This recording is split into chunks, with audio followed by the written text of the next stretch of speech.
Hi, everybody. It's me, Mr. Moohead. It's Friday, and that means it's time for yet another edition of Moohead Radio. You probably noticed I'm not my usual jovial self. So I'm setting the tone for what you're going to be seeing in the weeks to come as I get closer to my impending knee replacement and the reality that I don't have a right leg or a left leg. You're going to see the depressed, angry, embittered Mr. Moohead, and who's really every bit as funny as the other one, just in a different way. All right. What is that feedback I'm getting here? It's got to be from Rick, I think. Yeah, it's kind of like my sound is off. Yeah, that's kind of weird. Oh well. I can hear everybody okay. Yeah, I guess I can too. It's just I'm getting just a little smidge. I'll back your volume just off a little. Now talk to me, Rick. Okay, how's that sound? A little better? Yeah, we'll go with that. I don't see why not. Either that or I'll be fine for the rest of the show. Yeah, I mean we'll see how it goes. One little step at a time. It's bye week, and bye week is not what a lot of Browns fans were looking forward to, but a lot of the players, of course, were, because obviously injuries add up. I decided to take the day today to read to explain my take on every headline on Cleveland.com in a bitter and cynical way, because it's just my job. All right.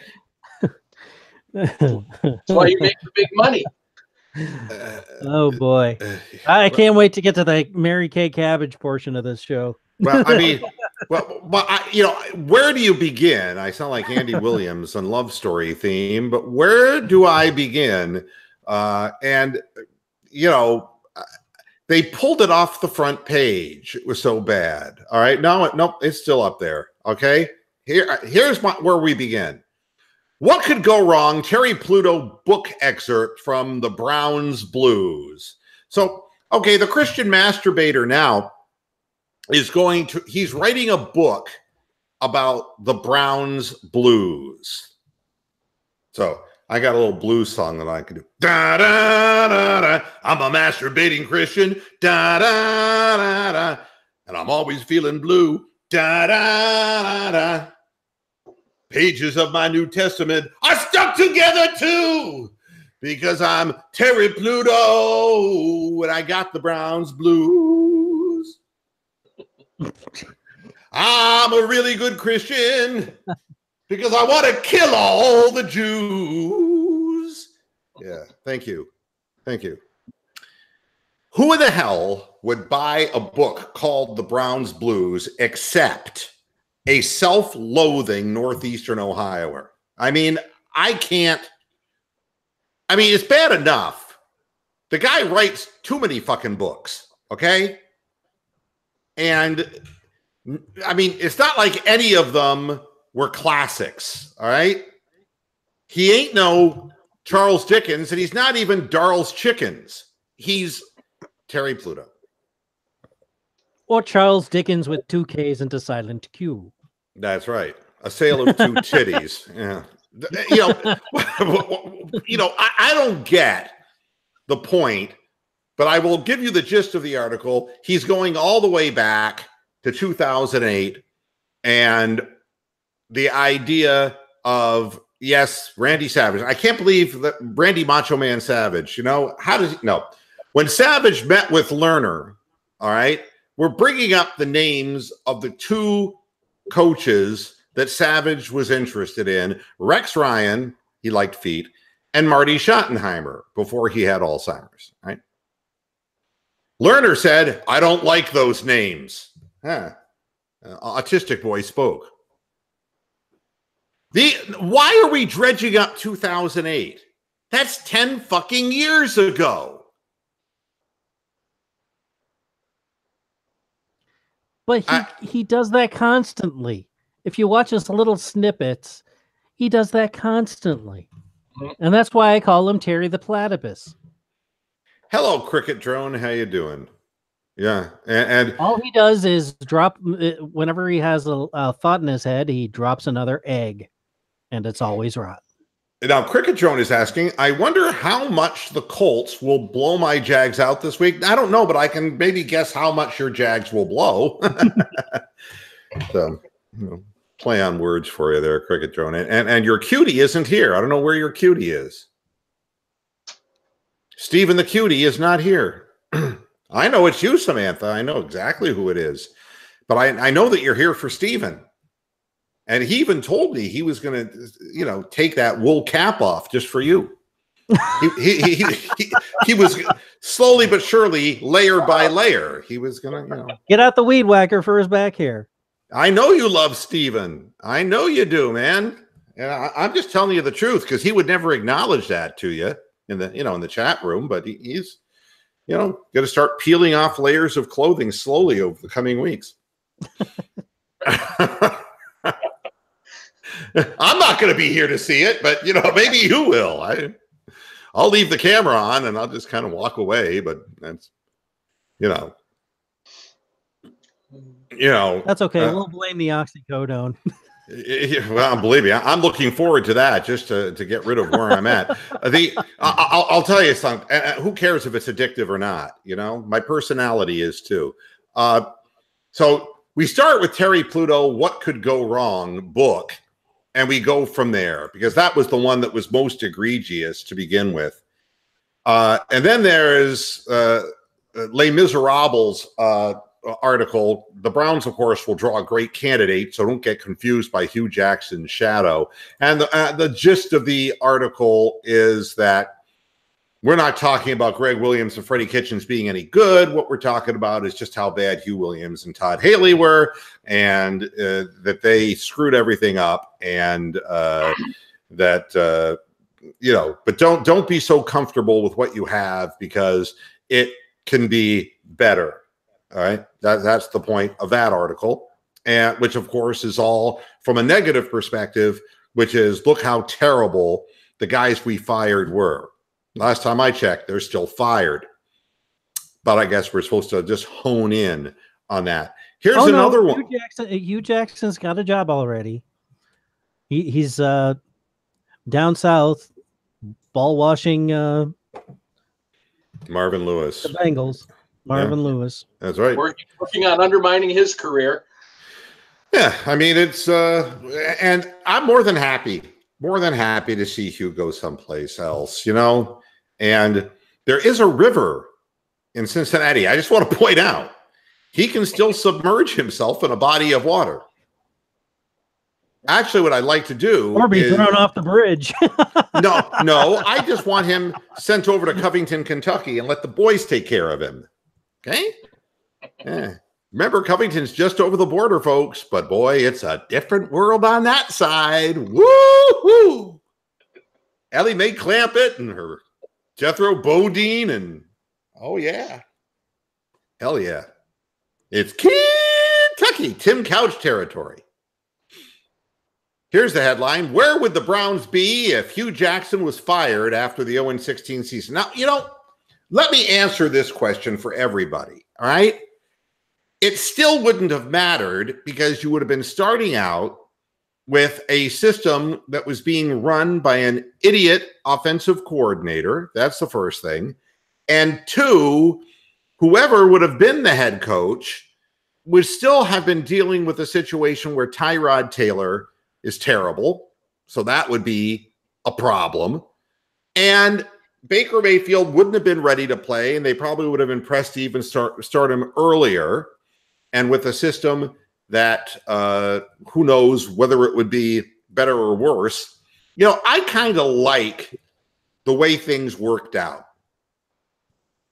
People kept asking me, Mr. Moohead, are the Browns going to fire Hugh? And I said, yeah, if they're 0-4, they will. But they weren't. They were actually better in their first 4 games.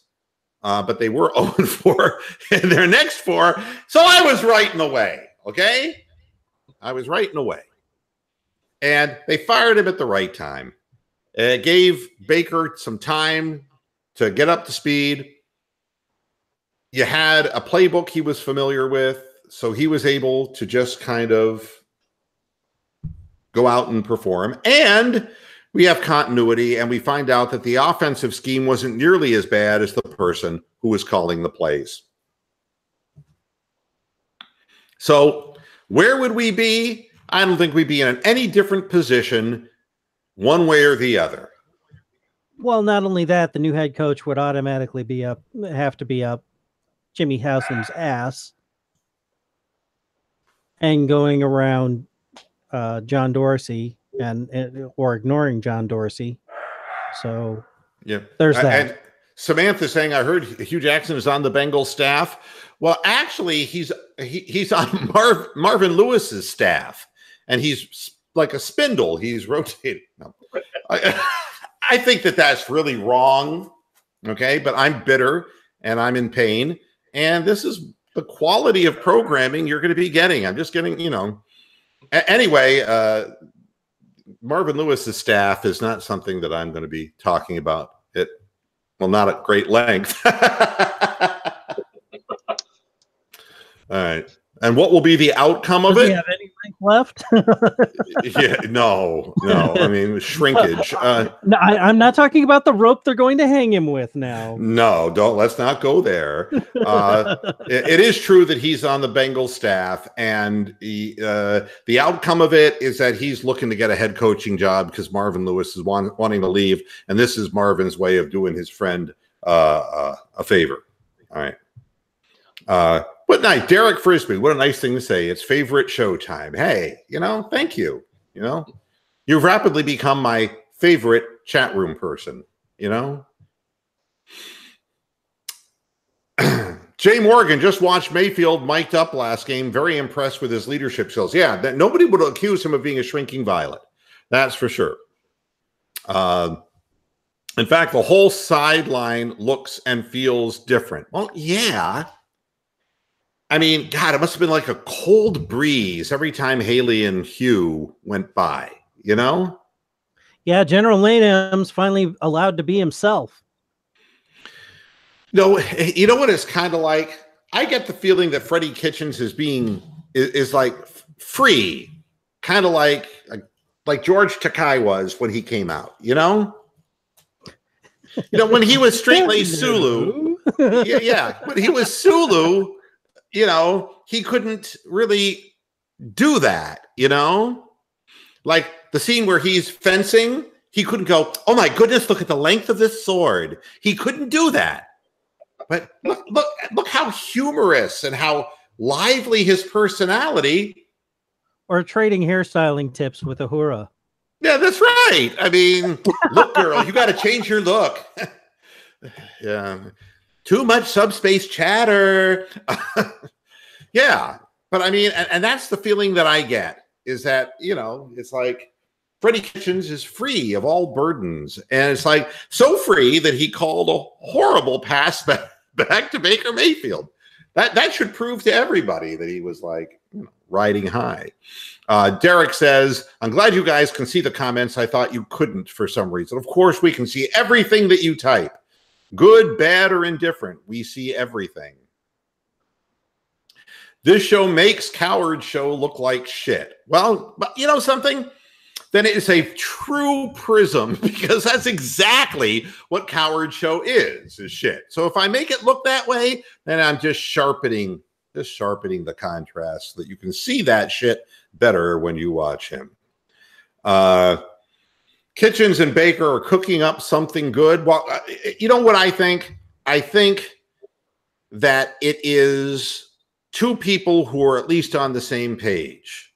That's what I think more than anything. I think that I don't think Kitchens has done anything. Have you ever been to a restaurant before, guys, where it's not that the recipe was anything special, but that everything, it's like a good comfort food restaurant. Everything was just really good the way your mom used to make it, And when you went into the restaurant, you sat down, you ate, you just felt so good about it,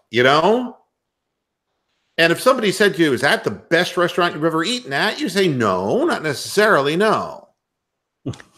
But you would say, but it's really good. And every time I go there, I'm really comfortable eating the food there. There's stew there. It's just like my mom used to make. That's kind of what we have here in Cleveland. Speaking right now. of, the dogs seem awfully quiet right now. I wonder why. Doggy stew. Yeah, it's like woof. But I think that's the Brian Kitchens thing. I think that when he went to the players and said, okay, which plays just don't you get, don't you like, don't you execute well, don't you, I think that he pruned, in essence, like pruning a tree. He just kind of said, all right, we're going to scrap this stuff and this stuff and this stuff. And these are going to be the go-to things that we do. And it started with Baker Mayfield, because I think Baker is the guy who has to distribute the football. And if he's not comfortable running the damn play, then the ball's never going to end up in the right person's hands. The other thing is the notion of quick decision-making seems a lot simpler with the pruned playbook, which means that simplification helps a rookie quarterback master a certain number of plays, and he knows where the guys are in the field, and it brings out his strong suits better. So to me, that's what it is. It's comfort level. I don't know that Freddie Kitchens is a great play caller. I don't know what to say about Freddie Kitchens, except he was smart enough to come in and get the players' take on this. And I've always said that the best coaches are the ones who don't just dictate, but that communicate. But they're not doormats. If the players start acting like dicks, they're going to be, they're going to be shepherded in a hurry.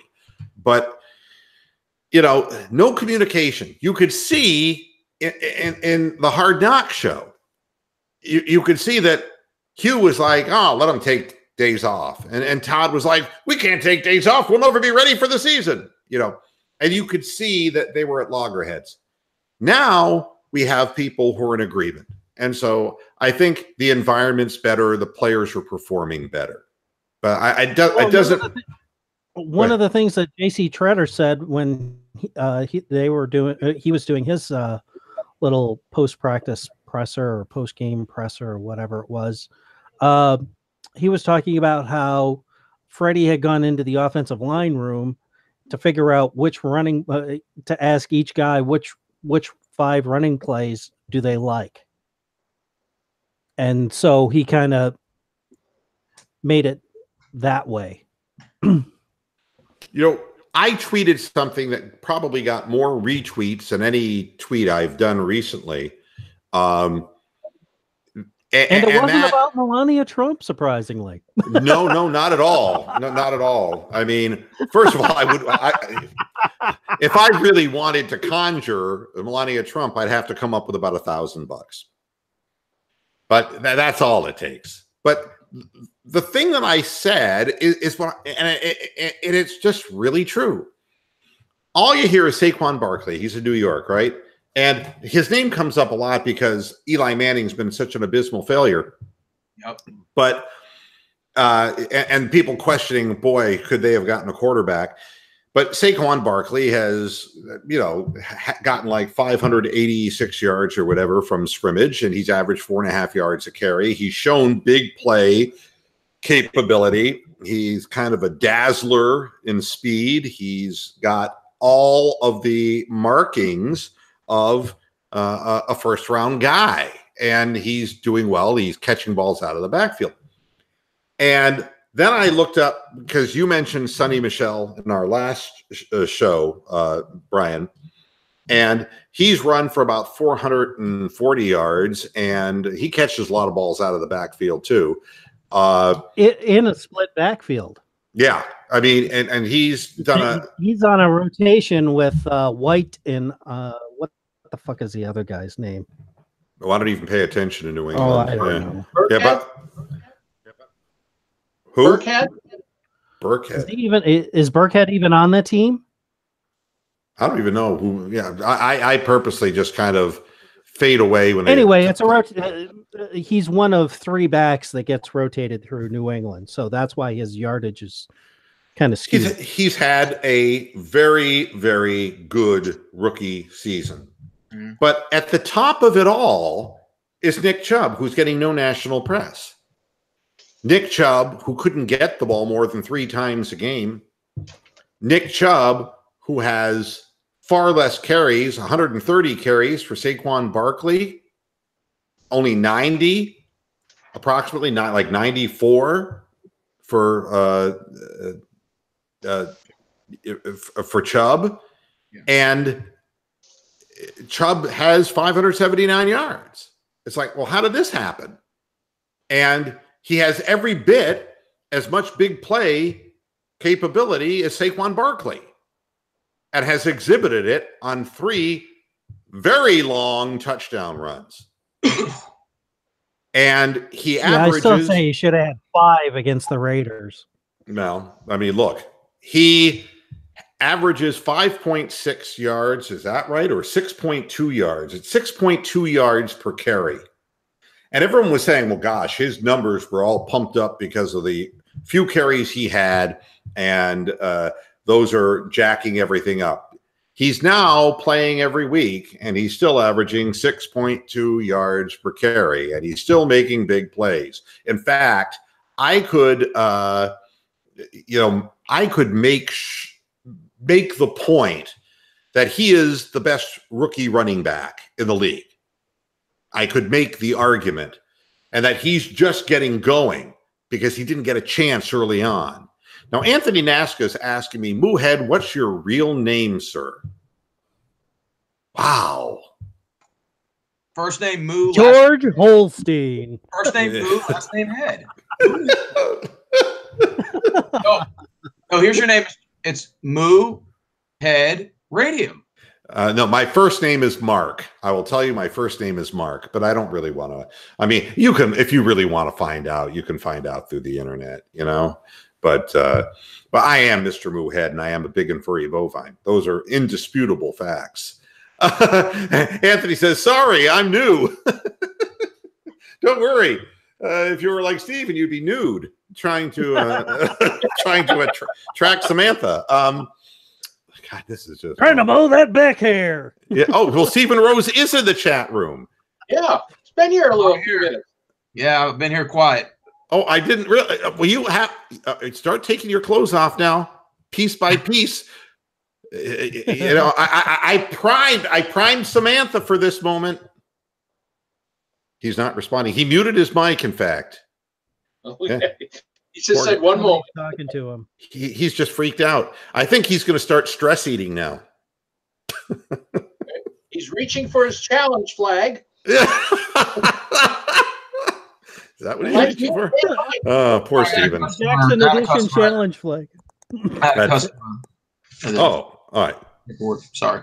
Oh, no problem. All right. So at any rate, I can make the argument that Chubb is having the best year of any rookie running back in the league, and that he's done it with an offensive line. I mean, let's not forget that the New York Giants spent a lot of money to improve their offensive line. I mean, when they made the commitment to stay with Eli Manning, do you remember the guy that they got from New England? What was the offensive lineman's name that they picked up from New England? They paid him a Nate Solder. Nate Solder? Yeah, Solder, right. Oh, yeah. I mean, they paid him massivo money. They did what they could to really improve that offensive line, and Saquon Barkley has been the beneficiary of some of that. The Cleveland Browns, on the other hand, lost a Hall of Fame left tackle and replaced him with a guy from West Georgia Community College for the Saints of the Pilgrims. I mean, my God, he came. The Browns' offensive line. I mean, Hubbard. I mean, really? Huh? And I mean, we're talking about Greg Robinson being a major upgrade to our offensive line. And he was looked upon as like one of the biggest busts coming out of the draft when he was a number 2 selection. I mean, I don't know, man. I'd say that Chubb's had it a lot harder than Saquon Barkley, but he's getting stronger. Preach. And Derek is saying that Chubb is an every down back. Well, now it sure looks that way. He can catch the ball out of the backfield. He's strong. He breaks tackles. The thing I see about, Saquon Barkley, he's got great feet, but those feet can sometimes get happy and run him sideways too much. And he tries to extend plays that don't need to be extended. And sometimes he doesn't head north-south quite quickly enough. When he gets through the first wave, boy, forget it. Saquon Barkley is a big play guy. But what I see with Nick Chubb is that he's learning how to patiently use the blocking that he has, but he's turning the ball up better now. I also think they're running him wide a whole lot less. And I think that, again, is part of the play calling here. Now Anthony's asking, why in the world is Austin Corbett not playing still? John Dorsey in the interview on Cleveland Browns Daily was asked about that, and he said that Austin Corbett, he's being groomed to be either a guard or a center, so he can play anywhere on the line, but he's specifically going to be on the interior whenever he comes in. Yeah, so there's your answer. I mean, I know that Corbett was a guy who, he was the one who was the odd man out because of the Desmond Harrison thing. And I don't know. I mean, the thing about Desmond Harrison is that he's a raw beast, but he looked like he got worn down, man. It looked like that whatever he was doing, he got isolated on film and people started taking advantage of him. And maybe the same thing will happen with Greg Robinson. I don't know. But the bottom line is that Chubb is running behind what I would consider to be a patchwork offensive line that really is just starting to understand how to play together. And the playbook has been whittled down to a point now where at least we're not trying to run Nick Chubb wide and, and the inside plays that his predecessor, Carlos Hyde, couldn't convert more than 4 yards, 3.8 yards out of. He is getting through that first wave, and he's getting, double-digit gains out of these things and making chunk plays for an offense that desperately needs it. So, but that one tweet probably got more reaction than anything because it's like nobody's talking about Nick Chubb nationally. And they talk about Baker Mayfield, but they're not talking about Nick Chubb, which is really kind of an injustice because he's quiet and he's not beating his own drum too. Let's be honest about that. He's still standing at the airport waiting for that ride to the facility. That's who he is. Yeah. People are going up to the flashy looking guy saying, "Anybody come pick me up? Yeah, man, I'm a second rounder." Now Anthony's calling me Moorhead. No. Cow. I'm a cow. Moohead. What's in the name? Moorhead is Melania Trump. Moohead is me. Okay. Do you think Joe Thomas wishes he would have stayed this year? No. He was just talking. He was just talking about that. He said that his knee was done. His back was done. His body was done. That's right. And I mean, who could say anything but that? Of course not, Anthony. I'm just fucking with you. I'm just having fun with you. I know what it's like to have a bad knee and bad knees, and he could barely walk anymore.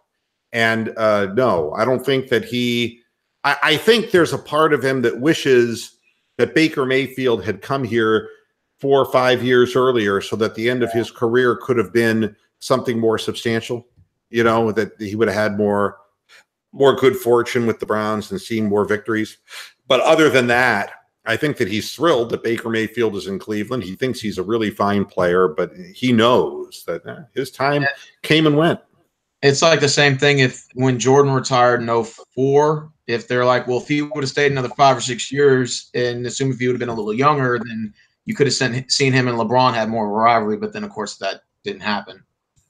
Yeah. I mean, everyone has a – Michael Jordan was a really by that time, Michael Jordan was a really old 37-year-old, 37, 38-year-old when he first walked away right after they had beaten the Jazz for the sixth ring.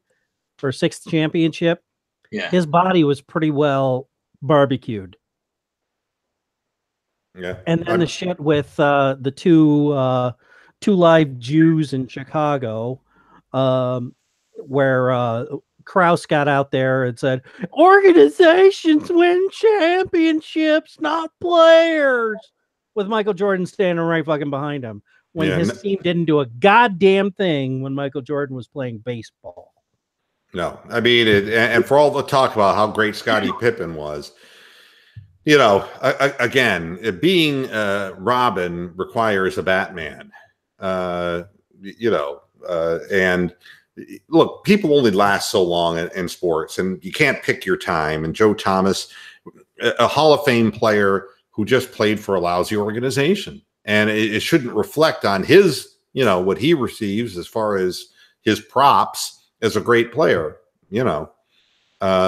So, you know, Derek is saying, as a 16-year-old Columbus, Ohio listener, I loved us getting a Hyde, but Chubb is on a completely different level. This just shows what a great drafter Dorsey is.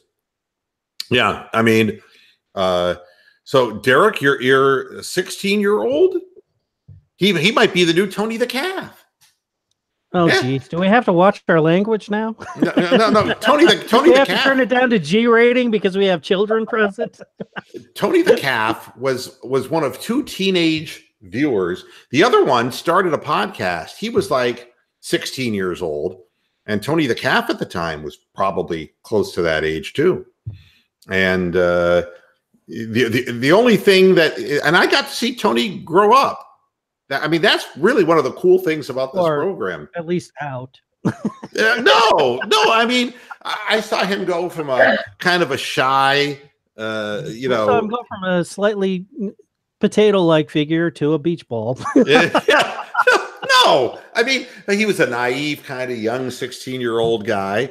And I saw him develop into a person with a severe eating disorder who ate Cheetos by the bag and who fell asleep during a blowjob. I mean, you know, to me, it's a wonderful thing. It's a wonderful thing watching people grow up. What can I tell you? All right. My daughter would be a cougar to Derek. I mean, Amsterdam is making jokes at his daughter's expense. Dude. God, you sound like Trump. That was like the one time, I'll tell you a story that really freaked me out. Down here in Florida, I used to hang out at the tennis courts because I actually used to play the game. Now I just pine over the days that I used to play the game. And there was a guy, and he would always hit with on a ball machine. He would never play. But he brought pictures that were kind of like, what would you call them? Cheesecake photos of his daughter. Oh. I mean, they weren't like porn. We're not going to say that, you know. But she was scantily attired, and she was only, I want to say 16, 17. That was like, that's when she was being a runway model. You better work. Yeah, God. I mean, it was like, why are you doing this, man? This is creepy. It's like, you know, yeah, it's my daughter. I'm proud. It's like, I'm sure you are, but I mean, can we move on, please? So at any rate, so more Cleveland.com. So the answer to where would the Browns be if Hugh was fired, I think exactly where they are. One way or another, we would have maybe won one, lost one. I mean, you know, there are a couple of games that could have gone either way. We've been really competitive in all but 2 games, and those 2 games I can say are directly attributable to, you know, one was just giving up because Hugh was still there, and the other one was just playing a team that was just too damn good, you know.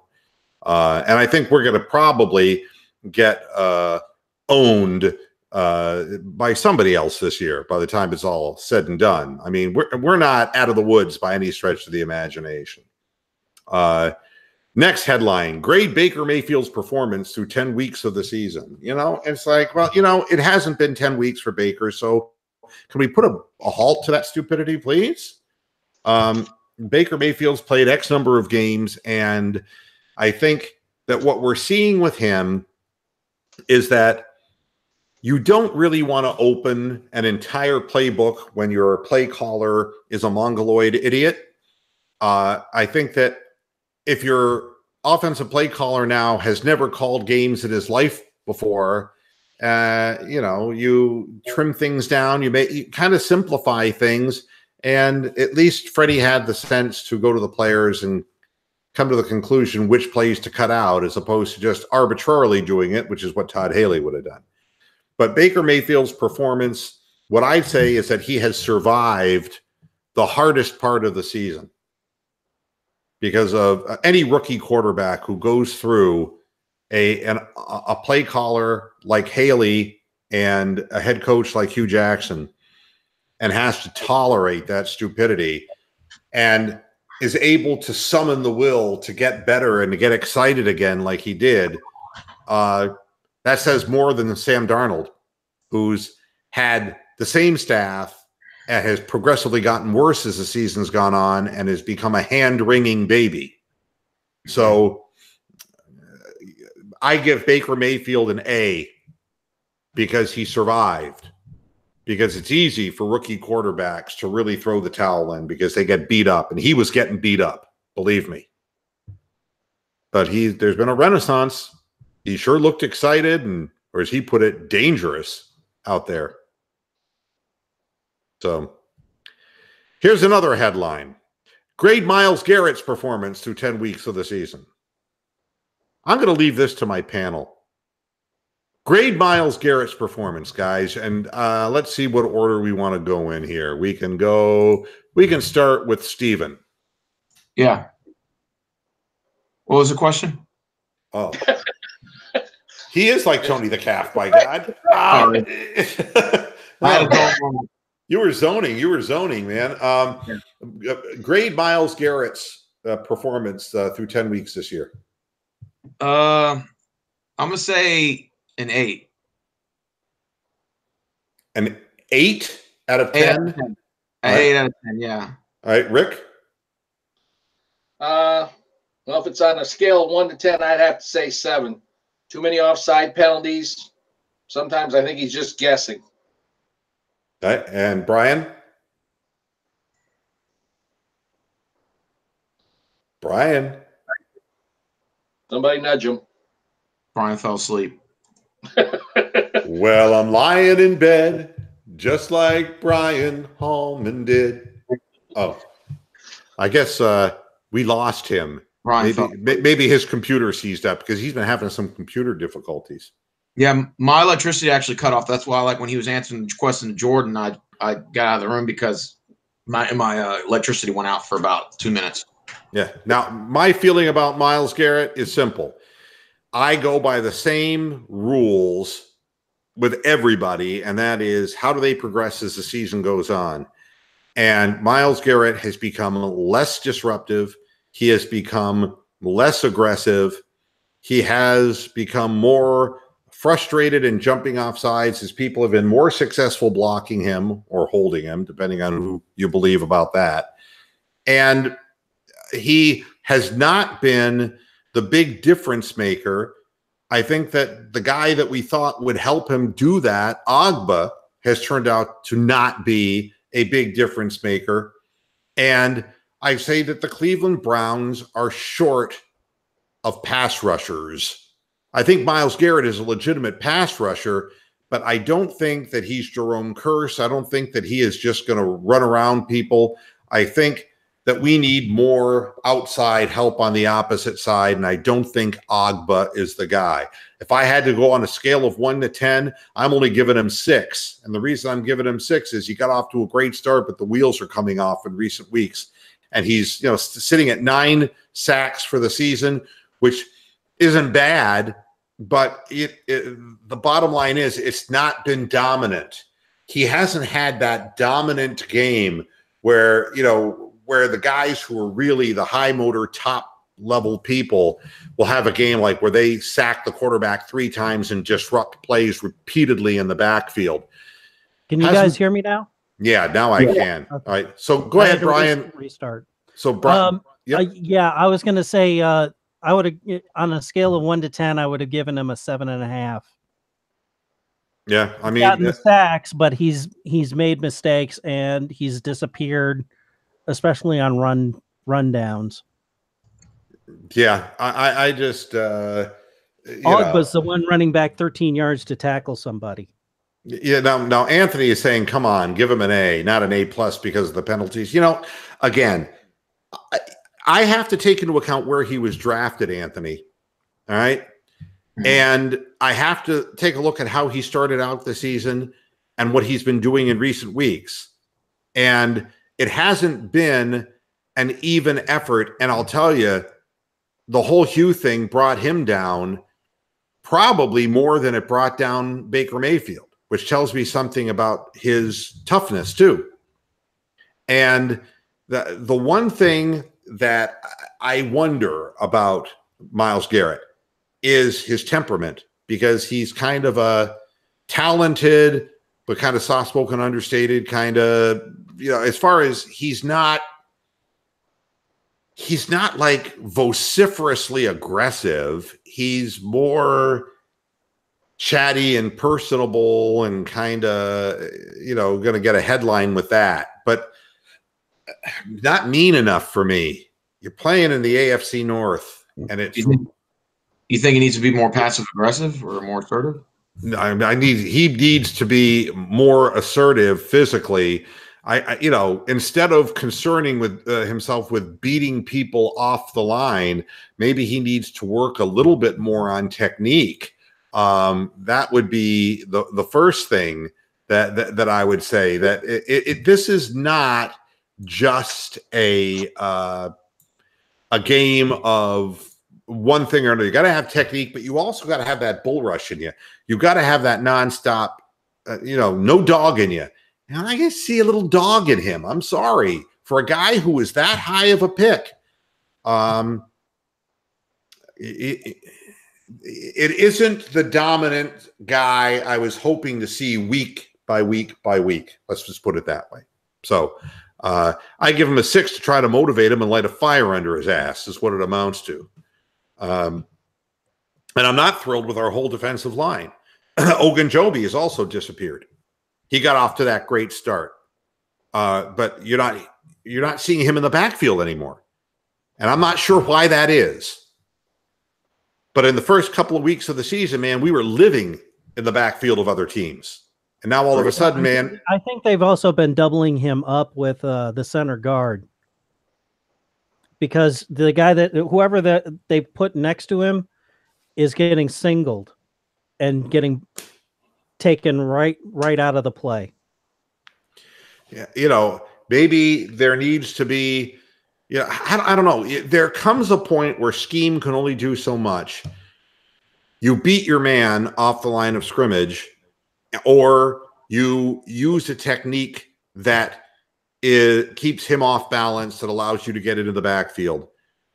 And every man is fighting against another man.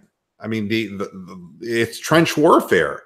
And I really seriously wonder sometimes if the Browns haven't lost some of their fight on the defensive line, because I don't see the penetration. I see us getting pushed 2 or 3 yards back from the line of scrimmage, and we're not getting those negative plays off of other teams' running games anymore.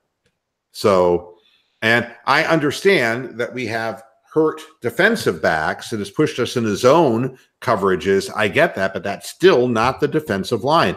It looks to me as if quarterbacks have too much time to throw the football against our defensive line. When we're rushing 4, we're not getting anybody close. It's almost like when we decide to rush 4, guys just kind of take it easy.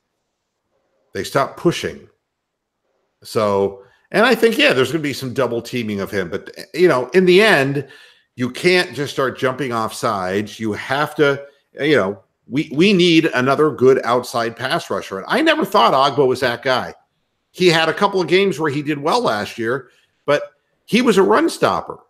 Ogba was a guy who really came touted more as a space eater and a guy who was good against the run. He was not a sack machine.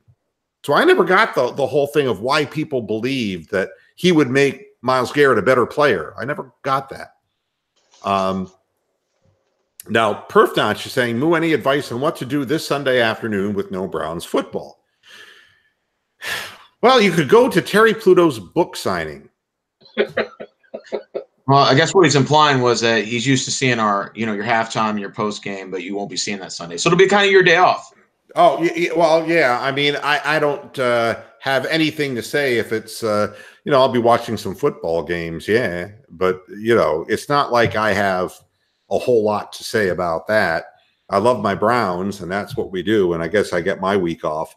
I'm more concerned with how in the hell, and I was telling Brian before we started the program, I went out and bought a little portable podcast studio because I'm going to have to do my show from in bed after the surgery, and that's going to be for quite a while.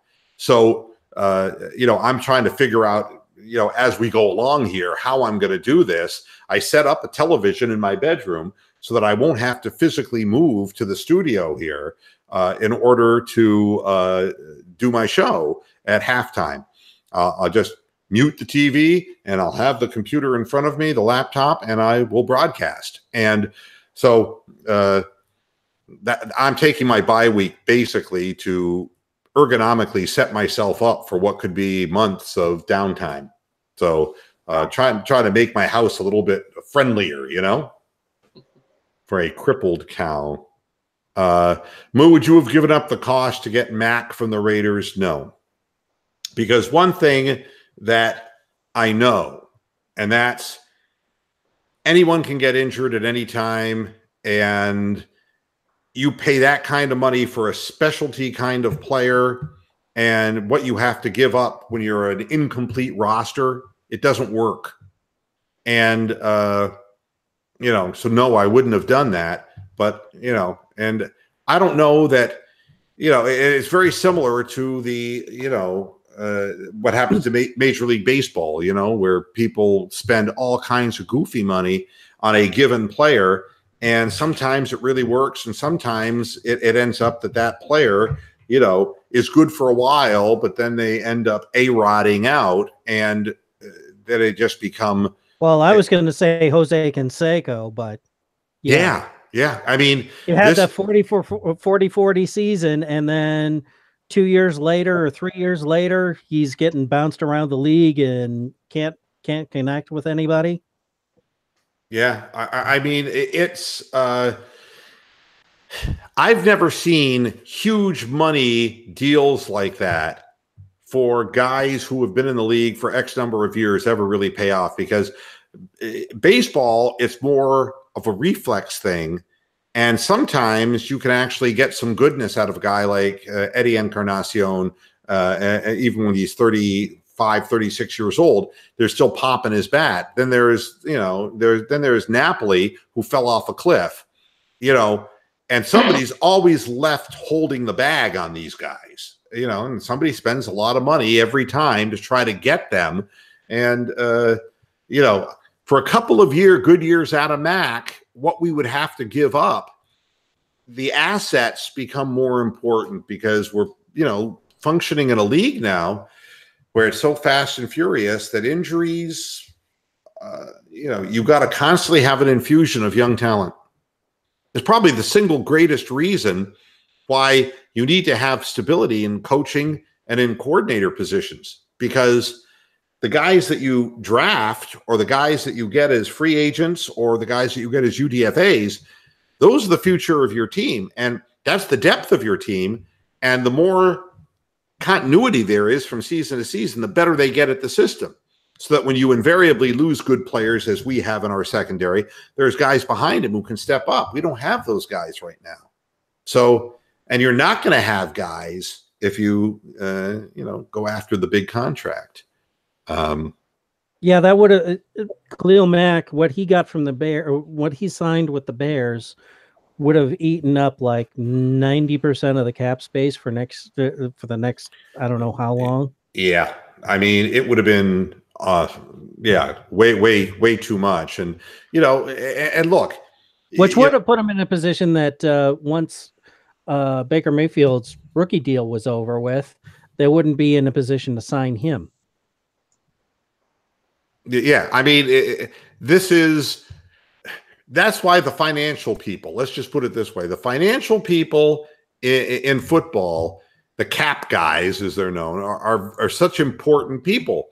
They make numbers work. you hold on. You know, it isn't like you're in a Cleveland Indians situation where people just expire and you get rid of them and you don't replace them with anybody.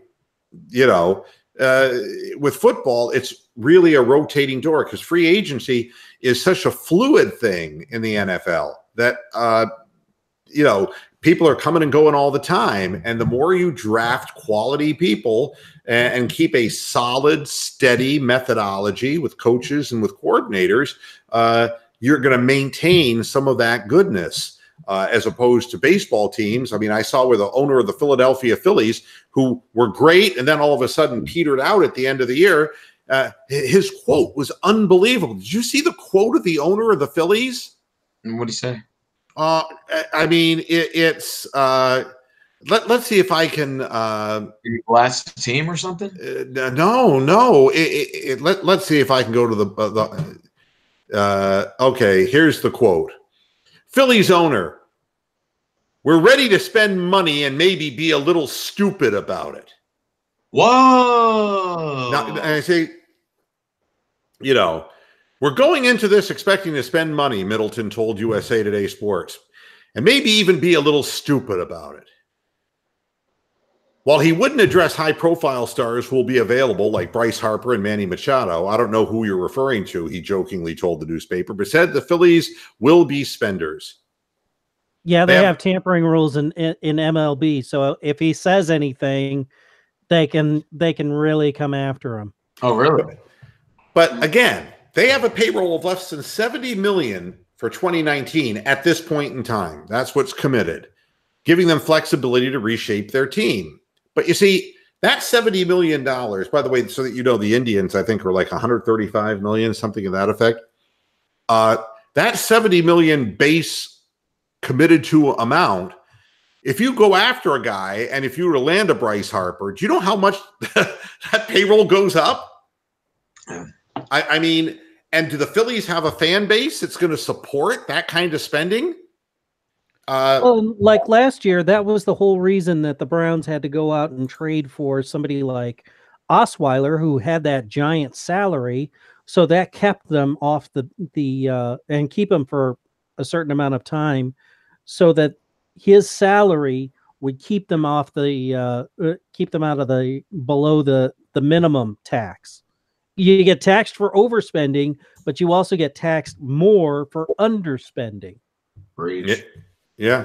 I mean, it's, you know, football is so much more of a team sport because a lot of the guys who are the glue of your team are people on offensive and defensive lines, and you're not really watching them. When you're watching the game, your eyes on the quarterback, on the running backs, on a defensive back.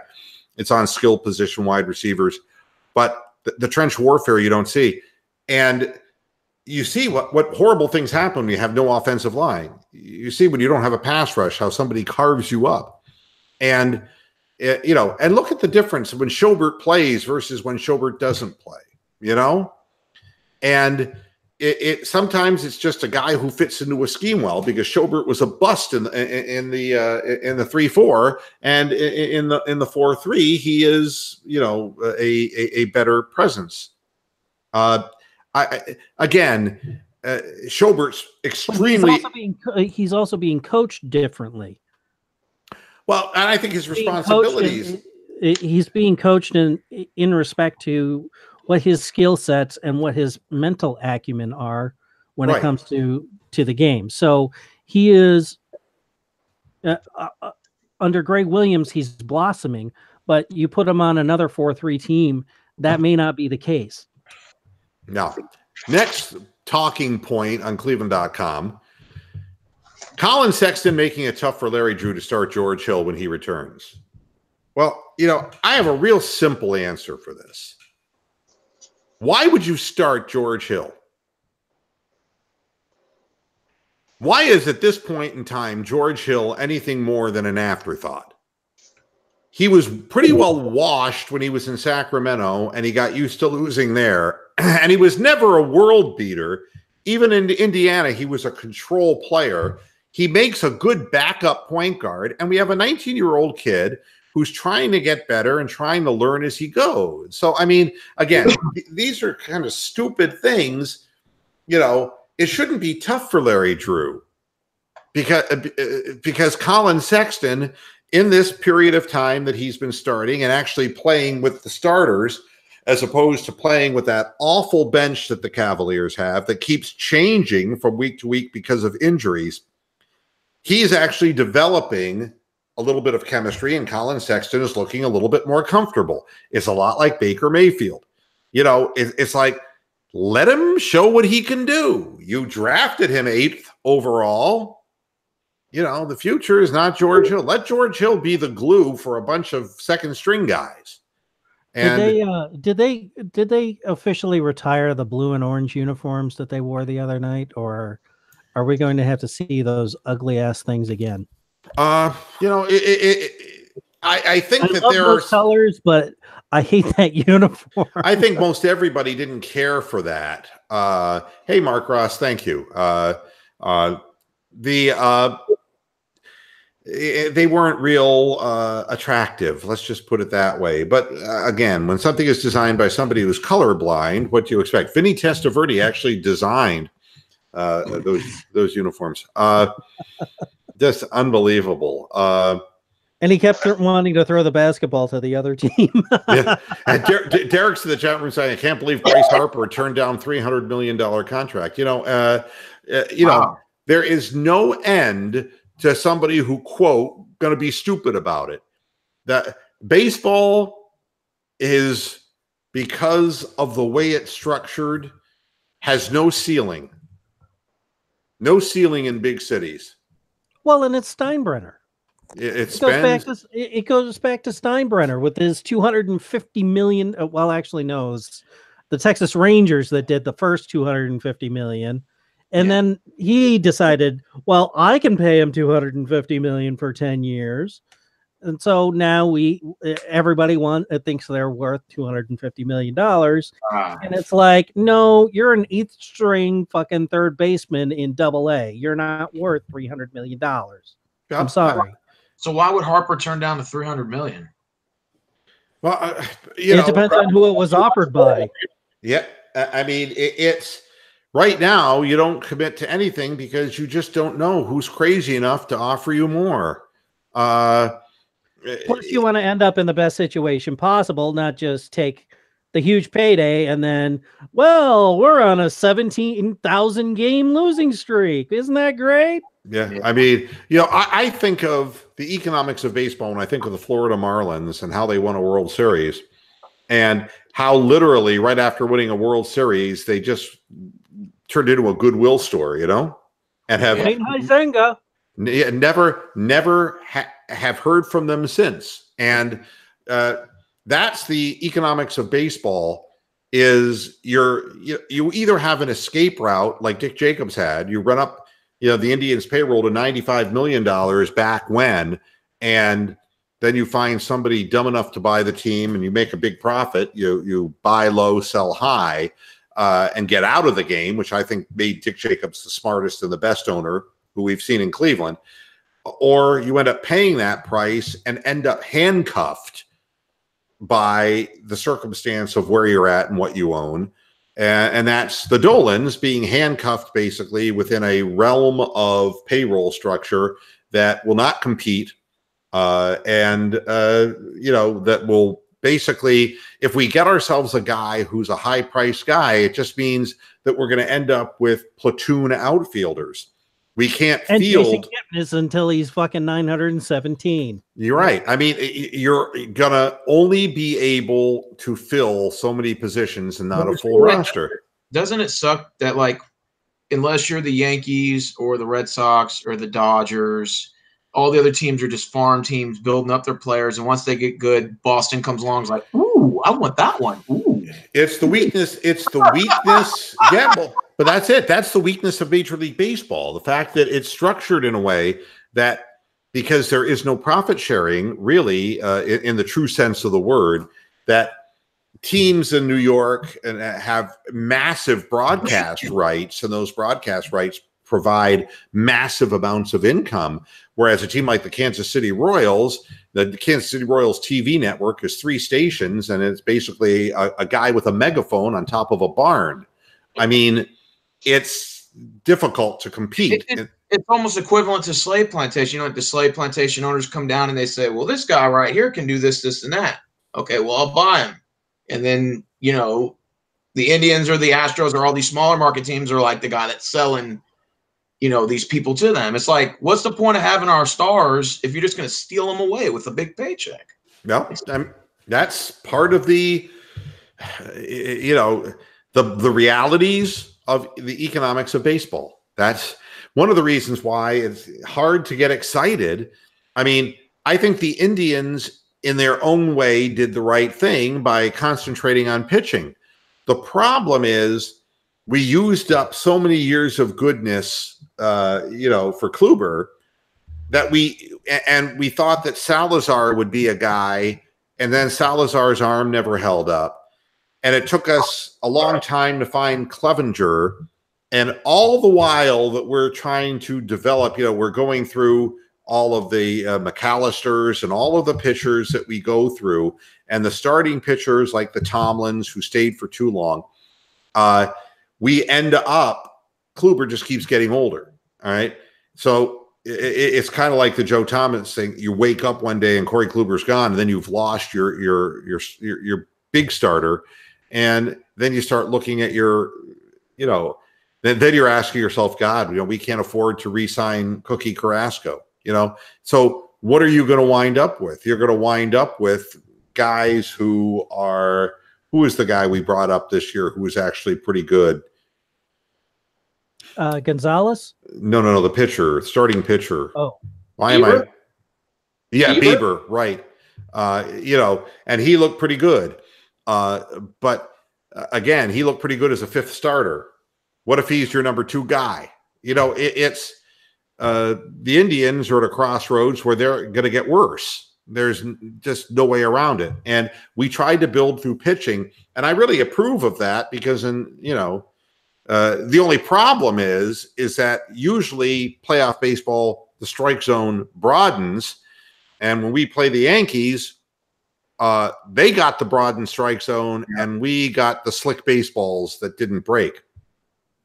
So, I mean, it's a difficult situation to overcome when the machine is behind a team. Yeah. And the Yankees strike zone was radically different than the Indian strike zone in that series, and it was unfair. But the Indians couldn't compete with them on an offensive level because we were there to compete with our pitching. And if you don't call pitches that are on the black in favor of pitchers in the playoffs, teams like the Indians are going to go away very quickly and it's not going to score enough runs. So, Mr. Wood, doesn't it feel like a WWE kind of match? Like if you look at the playoff format, the Astros and the Indians were put at the early game during 9 to 5 shift. Nobody could watch the game. And it's like, oh, well, this will be your opening match right here. Just these 2 bums who are never going to do anything. And then, oh, the main event, the Yankees and the Red Sox square off for the 1,000th time in history. All right, now, Derek Frisbee is saying something. I'm glad that I could have fun tonight with you guys. I got to leave, unfortunately. But being the fact that my dream job is sports radio, I can't get me enough of this show. Well, you know something, Derek? You should check out the link and jump in on the panel. If the truth is that a number of people who went on to have sports talk careers in Cleveland, Joe Lull being one of them, started here.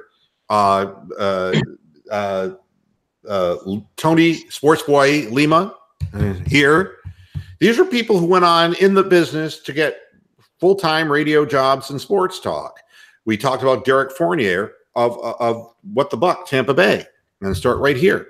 You know, this is, you know, an open invitation. It doesn't cost anything, and you can sharpen your teeth on this and see if it's for you, you know, and that's the fun of this. We don't take ourselves too seriously. Here goes runner right here stealing all of our players. Yeah. Choices to choose from. I want him. I want him. You're like, shit, not again, Stein, brother. You've done this for 50 years. Will you stop coming over here and stealing my goddamn players? Yeah, I mean, it's so bad that CC's on his way out, and they're still doing it, right? But that's the way it'll always be because they just have the resources, and we don't have those resources. Well, here's the real pisser.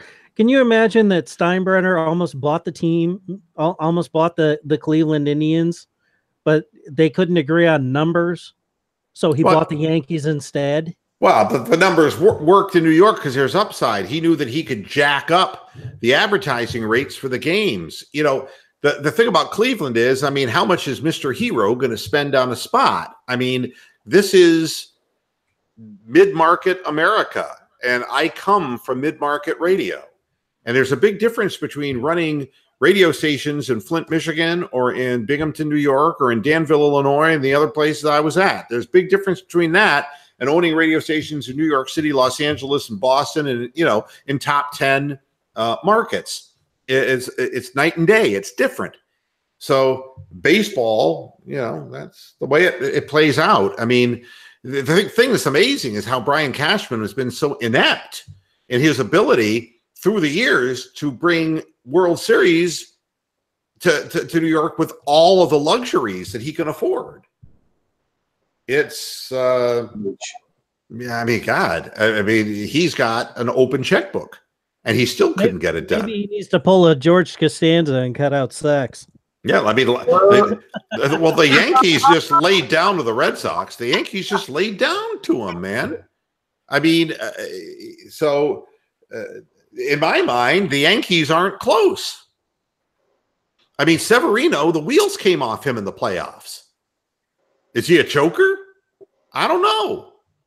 But the fact is that with their big payroll and what they've committed to Stanton and you know, and what they're going to have to commit to eventually with Judge, their payroll is going to be $300 million when all is said and done. And they've got to, you know, replace CC Sabathia, who's old and can't go on because he's crippled. I mean, you know, this is not easy. Now, Anthony's saying, gentlemen, would you all not agree that ranked from hated to least hated all-time teams are Broncos, Steelers, Yankees, Red Sox, Bulls, Ravens, and Michigan? Well, there you go. I mean, no, I would have the Steelers and the Ravens 1 and 2, and Michigan 3rd. You know, yeah, I'd say that for me personally, I don't really have that much of a vengeance against Michigan because I'm not that big of a college sports football fanatic. But I mean, just from a Cleveland perspective, Steelers are number 1 on the list.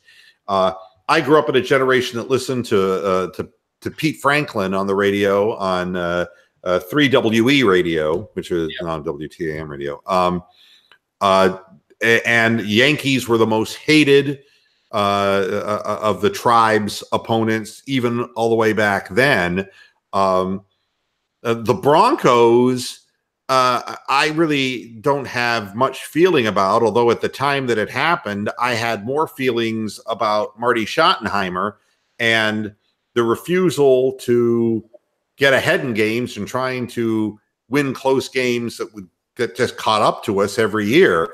And I never liked John Elway. I still don't. But that isn't as strong as the Steeler thing. The Red Sox, I just think their fans are bullshit. I think they're a bunch of fucking bigots, and I think that they're really full of themselves and just not really my kind of team. The Bulls, I mean, how can you hate the Bulls? The Bulls suck as bad as the Cavaliers. They sucked before Michael Jordan, and they've sucked since Michael Jordan. That's right. I mean, Jerry Reinsdorf is a guy that you know, it's not like you're going to say really great things about him. And so what? So they had the superstar that shot the shot in Game 5 and over Elo, and when we had a good team with Price and Doherty and Nance, we couldn't get over the hurdle. But honestly, the Bulls, I mean, did you notice what LeBron did to the Bulls every year because of Jordan? I mean, all those years before Jordan was really like the owner the owner in absentia of Charlotte. I mean, there were stories of Jordan being in the building when LeBron was playing, but he refused to sit down in a seat and watch. I mean, it's not, it was Jordan I hated. It wasn't the Bulls. So I would say Steelers, Jordan, and Ravens, you know, that's kind of bitterness, you know? It's like I would substitute Ravens with Modell. Yeah. Yeah, So, if we're talking now, we could pick one person from each of those that we could absolutely despise. Like Steelers would be the Rapeless Broncos would be John Elway. No. Hold on. Bulls Wait. You're going too fast. The Steelers, if you were going that route, Jack Lambert. Yeah. I mean, if you're my age, Jack Lambert was the most evil motherfucker who tried to take our quarterbacks out every, or James Harrison. Here's another guy. I mean, Roethlisberger never went out and purposely injured our players. He was on the winning side every time we played him. But God damn it, Lambert and Harrison were two people who were intentionally injuring our players. Yeah. Wasn't Lambert from Kent State too? Yeah. And it's a shame he wasn't there in 1970. Yeah. Where my mom went to school. Yeah. Lambert was an asshole. And, you know, and that to me is, now somebody says Notre Dame. And you know something? The only negativity that I feel about Notre Dame is I felt that it was wrong that NBC became the network of Notre Dame, because it's like, I don't think that a national network should dedicate itself to one college program, and that is a source of funding for that program. I found it really distasteful. I found that they were constantly trying to rev up interest in a sub-mediocre program there at Notre Dame for so many years. They weren't attracting the top flight guys. I know that Ian Book's having a good season this year, and I know they're having a good season, but it isn't like didn't he just get injured? Yeah, it isn't the it certainly isn't the Era Parsegian years, okay? It isn't when Notre Dame was just like a household name. Now, if you're wanting to see the best athletes in the game, you're not turning to South Bend to see them. And I did like Catholics versus the Convicts, though. That was kind of amusing. Pretty good. Yeah. Now, the other thing is, if you're talking about programs to hate, what about Alabama? I hate Alabama. I mean, you know, you kind of get into, first there was the Bear Bryant thing, and that guy, oof, that was kind of hard to deal with. And then, and now you've got Saban there, who has just become this institution who cannot be moved, and they're just running over people, and they've got it down to a science, man. You know, Notre Dame because we ended up with Deshaun Kaiser. Well, before that, Brady Quinn. Yeah. I mean, I'm just not, you know. So, but again, I really don't. It's not a matter of hating. I'm more likely to hate individual players. You know, just like in the boxing game, there are people I hated. I mean, Don King is somebody I hated, and Bob Arum is another one who I hated. The two of them were just hateful, destructive people. You know, and on that front, I want you to take a look at something. If you're going to catch this on the replay. There was an MMA video of an Argentinian fighter a female MMA fighter who had cut weight, and it was her weigh-in, and she wasn't strong enough to step up on the scale, and she collapsed. What? And, you know, I just want to make a comment about this. The biggest problem with boxing as a historian is that every generation of boxing was fixed by a different group of people. And, you know, it was Norris in the 40s, and, you know, the mob boys, and it just keeps going along, you know, and there were the Don Kings, and there was the Bob Arums, and now there's, you know, Oscar De La Hoya, and there's, you know, whoever the guy is. Dana White is the new despicable human being. who is presiding over a sport that is unregulated and is something that is dangerous. And these fighters, you know, in boxing, it's not at all unusual for the lighter weight fighters to have to make weight. But the dramatic means by which people are cutting weight to make their MMA weight limits is not sufficient time to put their electrolytes back in their system. And people are going to die. People are going to die in the ring, and or in the octagon, and it's wrong. And I urge you to Google it. I don't know the name of the fighter. I saw this. Somebody put it up on Twitter. You might be able to find it there. But, you know, just say female MMA Argentina weigh-in, and you're going to see that. And, you know, she had to actually take off her bikini. All right. And they had to, they were holding something up in front. So she was stark naked for the weigh-in. And if you're down to a point where you're taking a bikini off. Yeah. And that's what it's fucked up. The whole thing's fucked up. And I mean, nobody can tell me that the extra 2 pounds makes a goddamn bit of difference, you know, but it's all contractualization and it's all that bullshit. It's wrong.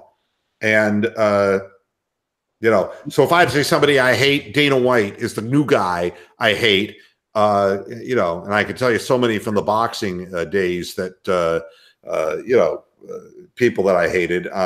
Doesn't it seem like UFC's turning into WWE with all the promos and all the bullshit storylines they're doing? Yeah, and it's all part of the problem is that when you got a guy like Stipe from Cleveland, Mysic, you know, who was a working class guy who held a title. Once he lost, you never get another chance because there isn't that Ronda Rousey thing going on. There isn't that rabble-rousing, crowd-pleasing, you know, put butts in the seats kind of thing. Huh? Conor McGregor. Yeah, right. Exactly. It takes miscreants, people who have social stigmas, to sell this agenda, and it's wrong. It's really pathetic. And I'm so against this type of thing. And it's such a dangerous sport. And do you consider UFC as human cockfighting? You know, I consider it. No, the animals don't have a say in that. Well, the fighters do. But I think that you can always find, you know, if you really want to see something pathetic, you know, if you want to see what's wrong with boxing and has been wrong with boxing, all you have to do is look at the early ascension of female boxing, which really has been stunted because of UFC. All right. Mm-hmm. I mean, because we have women competitors in the octagon, and you don't have big name. There was a period where we had some women who were getting some sizable recognition, and one of them was Christy Martin. And to break in real quick, the female MMA fighter that nearly collapsed is Cynthia Calvillo. Yes. Thank you, Roxanne Dolls. Thank you, Roxanne. Oh, thank you, Roxanne. I didn't know Roxanne was. See, I'm not even looking at the chat room. Way to go, Mr. Moohead. Was Samantha in the chat room earlier?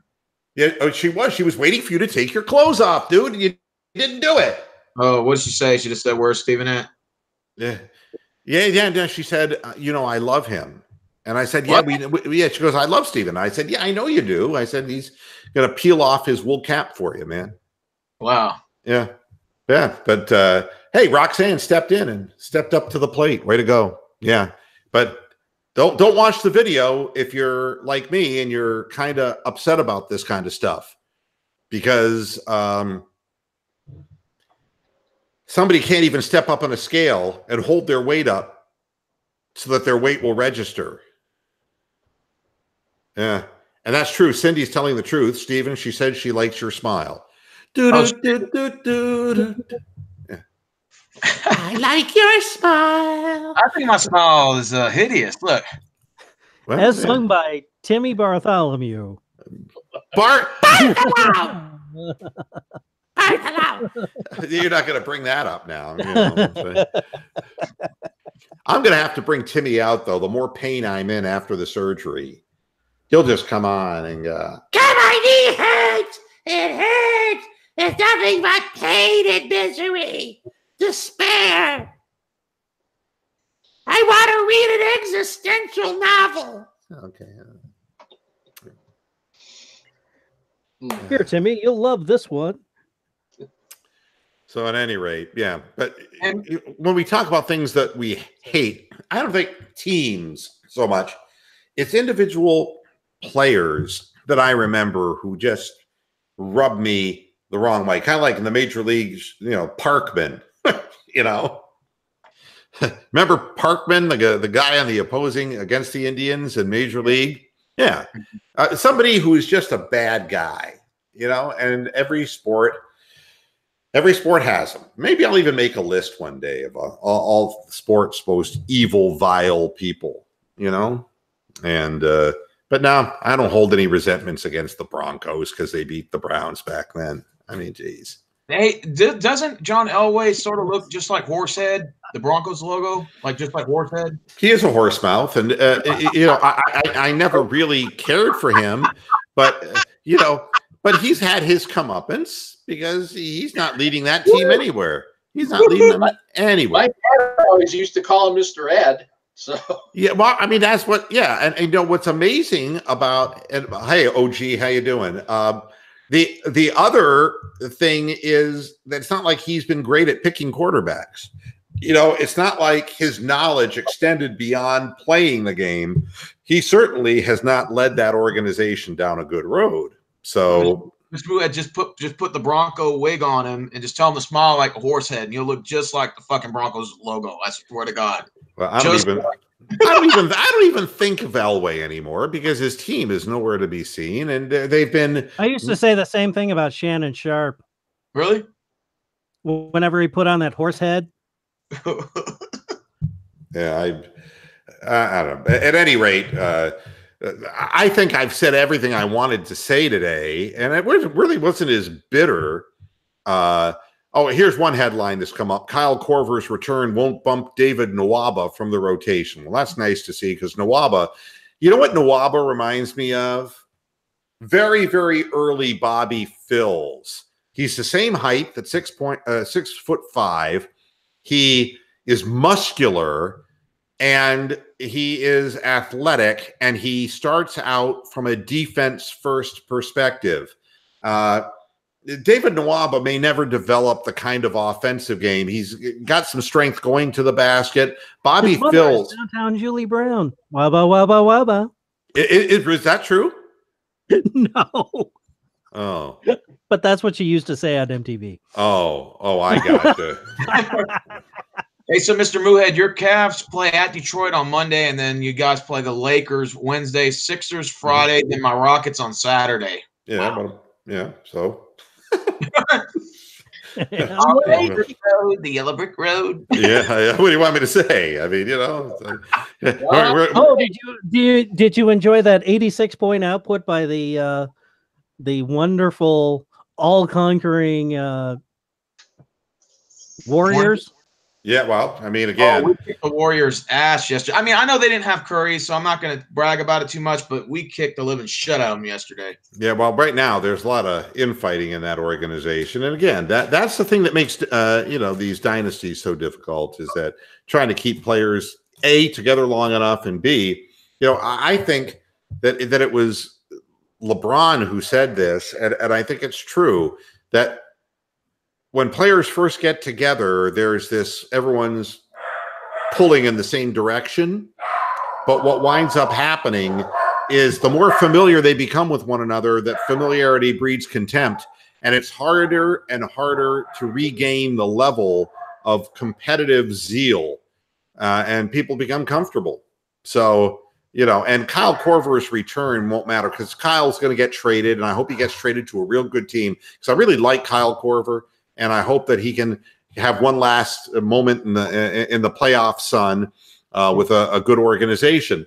What do you guys get for Korver? Just curious. Draft picks? you're not going to get anything for Kyle Korver. This is what a class organization would do for a guy who's done everything they've asked him to do and who's a hard worker and who's 37 years old. And, give him a soft parachute, man. Give him an opportunity to land someplace good. And again, David Nwaba is a guy who you're going to be frustrated with, and he's going to throw up some bricks from three, but he needs to work on the offensive part of his game. But again, Bobby Phills became a very solid basketball player, not a star, but a solid basketball player by just honing some of those skills. So I got to get out of here, guys. It's 7:26, but I appreciate you joining me as always. Thank you, Mr. Moohead. Yes or no, is Durant and Anthony Davis going to the Lakers next year? Because that rumor's been swirling around this morning. Oh, I wouldn't even care about that. I mean, if Los Angeles peeled off into the ocean, what do I care about that? No, I mean, what the hell? All right. No more questions. I'm out of here. Guys, thanks for tuning in. Back again, not on Sunday this time, but on Monday. And we'll be talking about what happened in the NFL over the weekend. Thanks a lot for tuning in. And until next time, hasta la vista, Pastor Heads. Good night.